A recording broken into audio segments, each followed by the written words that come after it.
जय जोहार। हमारे छत्तीसगढ़ देख रहे हैं आप। शुरुआत करेंगे कलेजा कंपाने वाली खबर के साथ। बिलासपुर में झाड़ फूंक के नाम पर एक युवक को पीट पीट कर मार डाला गया। बेरहमी से पिटाई के बाद इस युवक की मौत हो गई। भूत प्रेत के शक में युवक को बेरहमी से पीटा गया है। पिता और भाइयों समेत 4 आरोपियों ने झाड़ फूंक के नाम पर युवक को पीटा।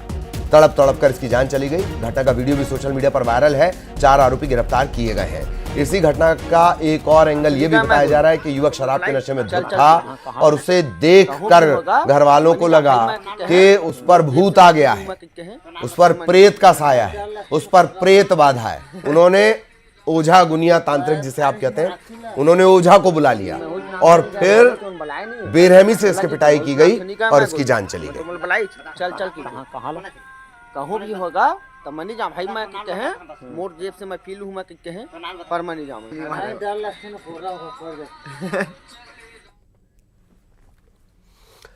इधर पेंड्रा के जंगलों में भीषण आग लग गई। गर्मी के चलते जंगलों में आग लगने की बात सामने आई है। मरवाही के जंगल में आग लगी है। आग पर काबू पा लिया गया है। पेंड्रा के जंगलों में आग लगी। गर्मी के चलते आग लगने की बात सामने आई है पेंड्रा के मरवाही में, और आग पर काबू पा लिया गया है।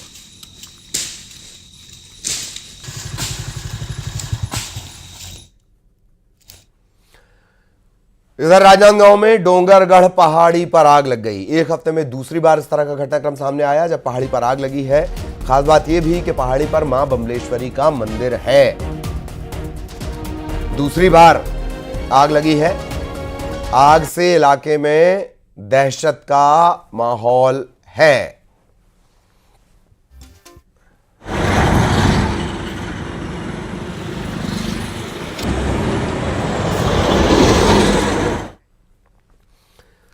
खबर बलौदा बाजार से। 11 साल बाद मजदूर कृपाराम घर वापस लौटा। 11 साल पहले इसे रोजगार का झांसा देकर दूसरे राज्य ले जाया गया था।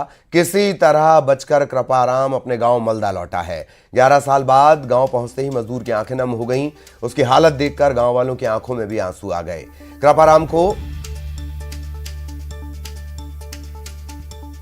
रोजगार का झांसा देकर दूसरे राज्य ले जाया गया था। कम पैसों में उससे ज्यादा काम करवाया जाता था। किसी तरह पंचायत चुनाव से ठीक पहले वो बचकर निकला। उसने बताया कि कई लोग और बंधुआ मजदूर हैं, अभी भी फंसे हुए हैं। यह गांव का नाम से कृपा नाम से है, और बहुत दिनों के बाद लोग आए हैं और बोल रहे हैं कि अभी भी लगा है करके, लेकिन हम मतलब बंसना मजदूर बना दिए हैं। और बनाते के साथ साथ लोगों को मतलब सीधा साधा आदमी है। सरकार और प्रशासन से निवेदन है कि यह इन लोगों काम को जल्दी से जल्दी आगे करें। और अभी लगभग इन लोग ना घर में 6 हैं और 2 उसका मम्मी और उसका भाई है। उन लोग बाहर में फंसे हुए हैं। अंबिकापुर मेडिकल कॉलेज अस्पताल में युवक की मौत के बाद परिजनों ने हंगामा कर दिया। मारपीट से गंभीर रूप से घायल युवक को अस्पताल में भर्ती कराया गया था। घायल व्यक्ति की अस्पताल में मौत के बाद परिजनों का गुस्सा फूटा है। परिजनों ने इलाज में लापरवाही के आरोप लगाए हैं। परिजनों का यह कहना है कि डॉक्टर्स ने समय पर इलाज नहीं किया और इसी के चलते युवक की मौत हो गई है। इन्होंने बोले कि अब कल सुबह होगी, अब नहीं हो पाएगी क्योंकि काफ़ी समय हो चुकी है, 8-9 बज चुकी है। हम लोगों की छुट्टी की टाइम अस्पताल की हो गई है। हम लोगों भी सुबह से आते हैं, नाइट की ड्यूटी हम लोग की छुट्टी हो जाती है, नाइट की दूसरे की लगती है ड्यूटी। बस हम लोग यही चाह रहे हैं कि अब हम लोग को न्याय मिलना चाहिए यहाँ से। हॉस्पिटल की लापरवाही की वजह से ऐसा कुछ हुआ है यहाँ पे। या लापरवाही ये हुआ है, किसी कारण की वजह से कहीं झगड़ा हुआ था मेरे चाचा का, तो यहाँ पे लेके आया गया था परसों रात को आने के बाद भी यहाँ सरकारी हॉस्पिटल है अंबिकापुर, यहाँ पे कोई भी एक्शन नहीं लिया गया है। बोलने के बावजूद भी यहाँ पे हम लोग बताया गया कि यहाँ पे कुछ दिक्कत हुआ है, तो यहाँ पे हम लोग को जनरल वार्ड में डाल दिया गया।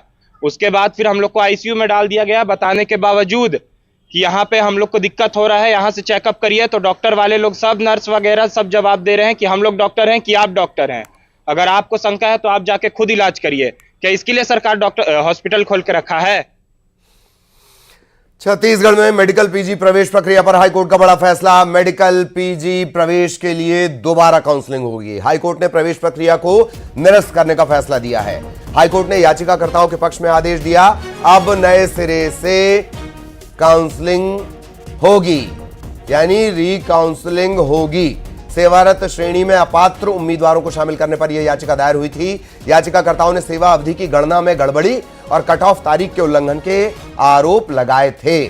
शिकायतें की गईं, उसके बावजूद कोई एक्शन नहीं लिया गया। इसके बाद याचिकाकर्ता हाईकोर्ट पहुंच गए। डिवीजन बेंच ने पूरी प्रक्रिया को अवैध माना है और राज्य सरकार को नए सिरे से प्रवेश प्रक्रिया शुरू करने के आदेश दिए हैं।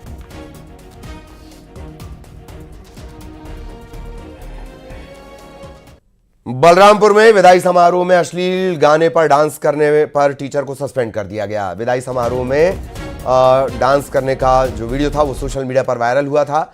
संयुक्त संचालक शिक्षा विभाग सरगुजा ने सस्पेंशन के आदेश दिए हैं। आरोपी संतोष कुमार साहू को डीईओ दफ्तर में अटैच कर दिया गया है। इसी केस में प्रिंसिपल को पहले सस्पेंड किया गया है। सरकारी कन्या उच्चतर माध्यमिक विद्यालय वाड्रफनगर का यह मामला है।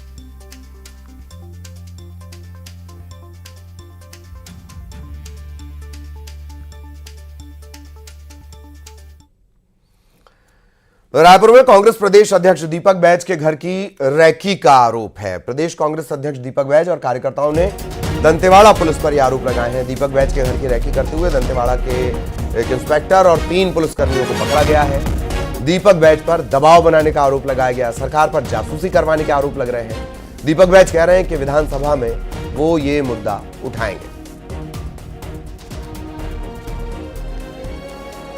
कि पीसीसी प्रेसिडेंट के घर, प्रदेश अध्यक्ष के, प्रदेश कांग्रेस अध्यक्ष के घर में रेकी करेंगे। रात को 12 बजे से लेकर अभी 12 बजे तक 24 घंटा रेकी कर रहे हैं। इसका मतलब क्या है? कौन जिम्मेदार है इसका? बोले सर, हम तो चाह रहे हैं अगर सरकार में थोड़ी बहुत अगर मानसिकता है तो इस पे कार्रवाई करना चाहिए, जांच होनी चाहिए। सवाल कल भी विधानसभा उठेगी इस मसले को लेकर कल भी विधानसभा में मामला उठाएंगे और कल पीसी होगा, पीसी में भी मामला उठाएंगे। दीपक बैज के निवास पर दंतेवाड़ा पुलिस की रैकी के मामले में डिप्टी सीएम अरुण साव का बयान सामने आया है। जासूसी के आरोपों को उन्होंने बेबुनियाद बताया। डिप्टी सीएम ने कहा कि कांग्रेस जनता का ध्यान भटकाने की कोशिश कर रही है।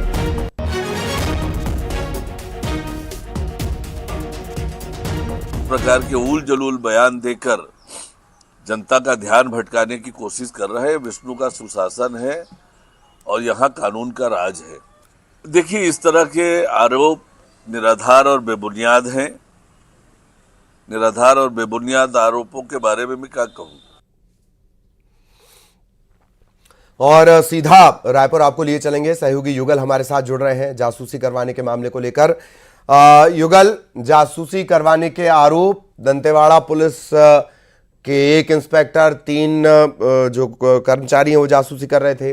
अब आरोप प्रत्यारोप, युगल।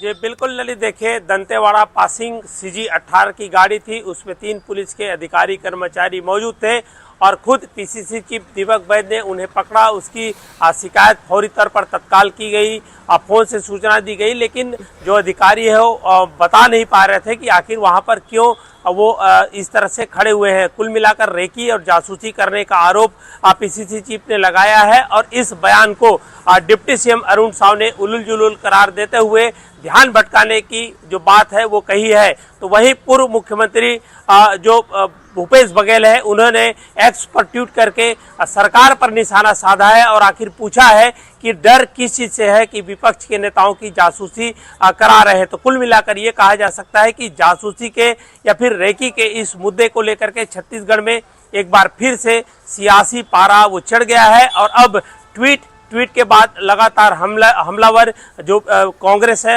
नजर आ रही है और वहीं जो सत्ता पक्ष है बीजेपी भी उनके जो सवालों के जवाब है करारा जवाब दे रही। तो कुल मिलाकर ये कहा जा सकता है कि रेकी करने आए थे अधिकारी या क्या है, इसका तो अभी फिलहाल पुलिस की ओर से कोई बयान नहीं आए हैं, लेकिन रेकी और जासूसी के मुद्दे पर एक बार फिर से छत्तीसगढ़ में जो सियासत है ललित वो तेज हो चुकी है। जी चलिए, बहुत धन्यवाद आपका युगल इस तमाम जानकारी के लिए, तमाम अपडेट के लिए। सहयोगी युगल विस्तार से जानकारी दे रहे थे।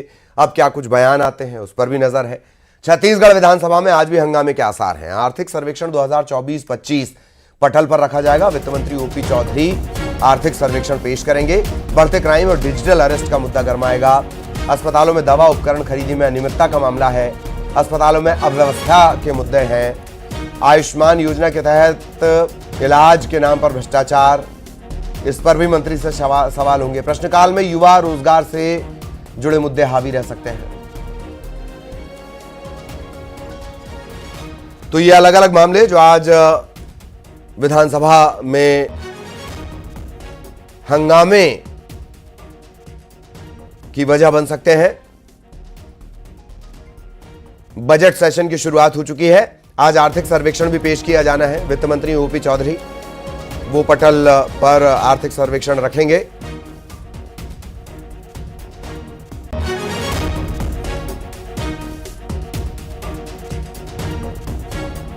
क्या कुछ सदन में गर्मा गर्म आज हो सकता है? सहयोगी आकाश हमारे साथ जुड़े हुए हैं।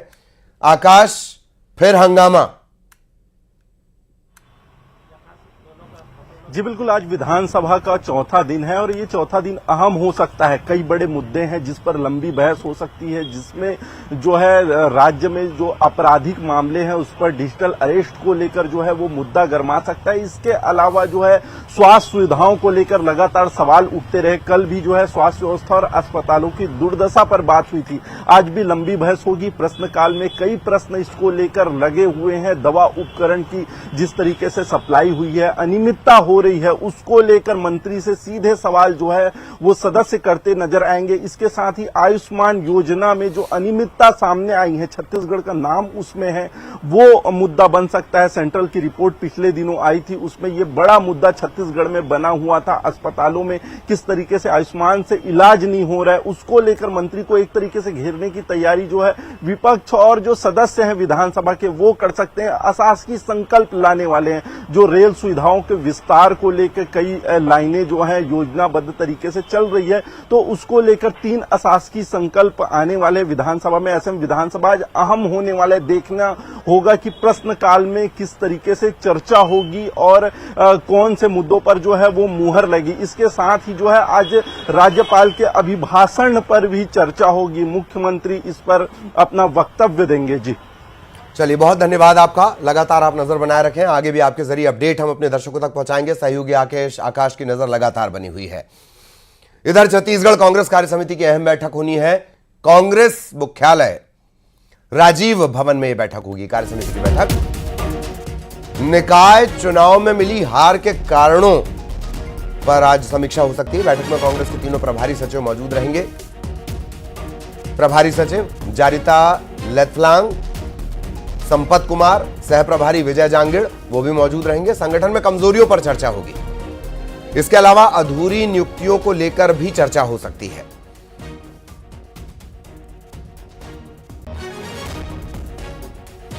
सहयोगी युगल हमारे साथ जुड़े हुए हैं। सीधा युगल के पास आपको लिए चलेंगे। युगल, हार हार हार और हाहाकार, क्या कांग्रेस आज इससे निपटने का फॉर्मूला बना पाएगी?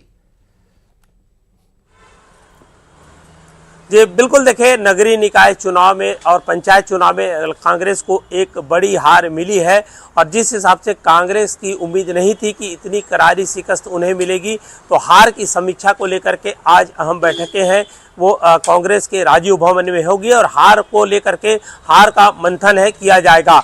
ललित, अगर नगरीय निकाय के चुनाव की अगर हम बात करें, जो महापौर के जो चुनाव हुए हैं उसमें कांग्रेस को जो एक एवरेज है 31% वोट मिले हैं, वहीं बीजेपी को लगभग 61% जो वोट मिले हैं। इसी तरह से नगर पंचायत है, नगर पालिका के जो चुनाव है उसमें भी लगभग 10 से 12% के वोटों का जो मार्जिन है वो है। तो कुल मिलाकर यह है कि आखिर जनता का रुझान नगरीय निकाय में इस तरह से कांग्रेस से क्यों रूठा, क्यों उसे काफी जो कम वोट है, कम मार्जिन वो क्यों मिले, इन तमाम बातों की समीक्षा है कांग्रेस इसको लेकर के करेगी। 10 नगरीय निकाय बड़े निगम के जो चुनाव थे उसमें कांग्रेस को बड़ी शिकस्त मिली है। इसी तरह की, हालांकि कांग्रेस ने यह दावा किया है कि नगरीय निकाय चुनाव में उनके बहुत सारे जो उम्मीदवार हैं, प्रत्याशी हैं, वो भी जीत करके आए हैं और जो त्रिस्तरीय पंचायत चुनाव है उसमें भी बढ़िया सफलता उनको मिली है। लेकिन इस हार को लेकर के आज कांग्रेस भवन में समीक्षा किया जाएगा बैक टू बैक। अगर हम लोकसभा चुनाव की बात करें, विधानसभा की चुनाव की बात करें, निकाय चुनाव और त्रिस्तरीय पंचायत चुनाव, तो तीनों में जो कांग्रेस को शिकस्त मिली है। अगर कांग्रेस को बीजेपी से लोहा लेना है, टक्कर देनी है, तो इस हार की समीक्षा करनी होगी और इम्प्लीमेंट भी करने होंगे, बदलाव भी करने होंगे, ताकि आने वाले जब चुनाव होंगे तो उसमें जो मुकाबला है वो बीजेपी के साथ कर सके। फिलहाल इस तमाम बिंदुओं को लेकर के कांग्रेस है वो समीक्षा फिलहाल करेगी। ललित, चलिए, बहुत धन्यवाद आपका युगल इस तमाम अपडेट के लिए, तमाम जानकारी के लिए। सहयोगी युगल आगे भी उनके जरिए अपडेट आप तक पहुंचाएंगे। इधर बिलासपुर की नवनिर्वाचित मेयर पूजा विधानी आज शपथ लेंगी। निगम के नवनिर्वाचित पार्षद भी आज शपथ लेंगे। शपथ ग्रहण में मुख्यमंत्री विष्णुदेव साय भी शामिल होंगे। कुछ देर बाद यह शपथ ग्रहण समारोह होना है। मुंगेली नाका मैदान में आयोजित इस समारोह में मुख्य अतिथि मुख्यमंत्री विष्णुदेव साय होंगे। केंद्रीय राज्य मंत्री तोखन साहू, डिप्टी सीएम अरुण साव। पूजा विधानी शहर की 12वीं और दूसरी महिला महापौर बनी है। इससे पहले 10 साल पहले वाणी राव पहली बार महिला मेयर बनी थीं।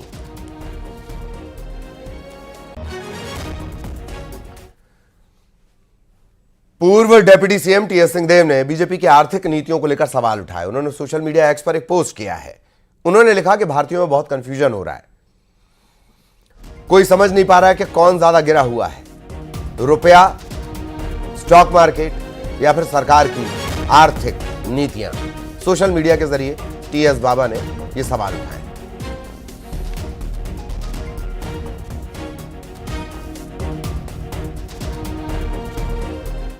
और बिलासपुर में कीड़े मारने की दवा खाने के बाद 10 बच्चे बीमार हो गए। मस्तूरी के टिकारी में 123 बच्चों को कीड़े मारने की दवा खिलाई गई थी। दवा खाने के बाद 1.5 घंटे बाद 10 बच्चे ऐसे जिन्हें उल्टियां होने लगी। इसके बाद तत्काल इन्हें मस्तूरी अस्पताल में भर्ती करवाया गया। इलाज के बाद इनकी हालत स्थिर है।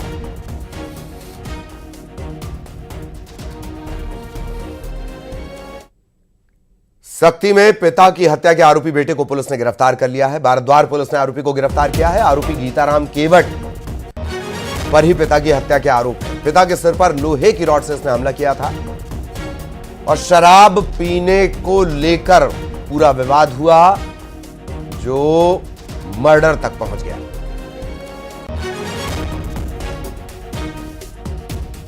बात बीजापुर की, जहां नक्सलियों के खिलाफ चलाए जा रहे अभियान के बाद पामेड़ की तस्वीर बदलने लगी है। करीब 50 साल बाद जिला मुख्यालय से पामेड़ जुड़ा है। बीजापुर से पामेड़ के लिए बस सेवा शुरू की गई है। पामेड़ समेत 7 पंचायतों के लोगों का सफर आसान हो गया है। उन्हें जिला मुख्यालय जाने में अब किसी तरह की परेशानी का सामना नहीं करना पड़ेगा।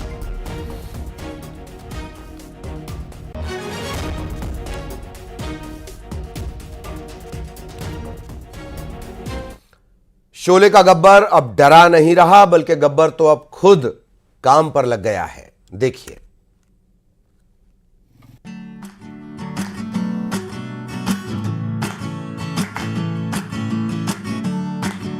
गब्बर लगा काम पर,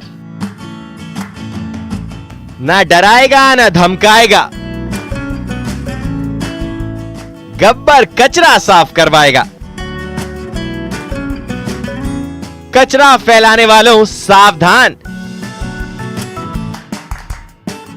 सावधान, वरना गब्बर आ जाएगा। नगर निगम को शोले का सहारा। सुपरहिट फिल्म शोले का गब्बर ना तो पहाड़ी पर चढ़कर यह पूछेगा कि सांभा बता कितना इनाम रखी है सरकार हम पर, ना ही वो ये कहेगा कितने आदमी थे, ना ही गब्बर का डर गांव वालों को दिखाया जाएगा कि 50-50 कोस दूर कोई बच्चा रोता है तो मां कहती है बेटा सो जा, नहीं तो गब्बर आ जाएगा। अब नगर निगम धमतरी ने गब्बर को एक अलग ड्यूटी दे दी है और सांभा उसे भी काम पर लगा दिया है। लेकिन कहानी जरा अलग है। धमतरी में गब्बर दहशत नहीं फैला रहा, बल्कि उसे दे दिया गया है नया जिम्मा कि बहुत मूवी में डराया, अब जरा कचरा साफ करवाओ। ये देखिए लिखा हुआ है अरे वो सांभा कितने का इनाम रखा गया है। शोले फिल्म जो दशकों पहले आई थी उसका ये कैरेक्टर्स के कार्टून यहाँ पर बना के यूज करे जा रहे हैं और उसी फिल्म के डायलॉग्स को भी स्वच्छता और कचरे से जोड़कर इनाम से जोड़कर बताया जा रहा है। तो आखिर क्या ये शोले फिल्म का नया वर्जन है या यूं कहें कि अब धमतरी नगर निगम शोले मूवी के इन किरदारों का सहारा ले रही है। बकायदा कार्टून चिपकाए गए हैं जिसमें गब्बर है और दूसरा है सांभा जिसमें लिखा है शोले का सुपरहिट डायलॉग, लेकिन जरा अलग अंदाज में कि कचरा फैलाने वाले पर कितना इनाम रखा गया है और सांभा कहता है पूरे 500 रुपए।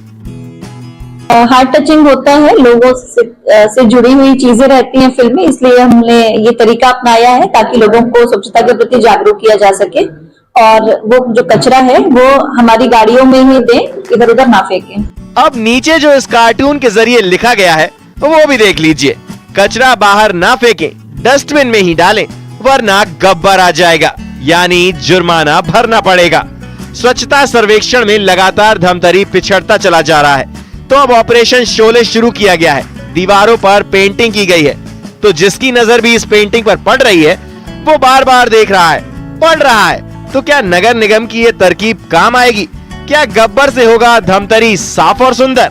धमतरी में अभिषेक पांडे के साथ bureau report, news 18 Madhya Pradesh Chhattisgarh. और अब टॉप 20।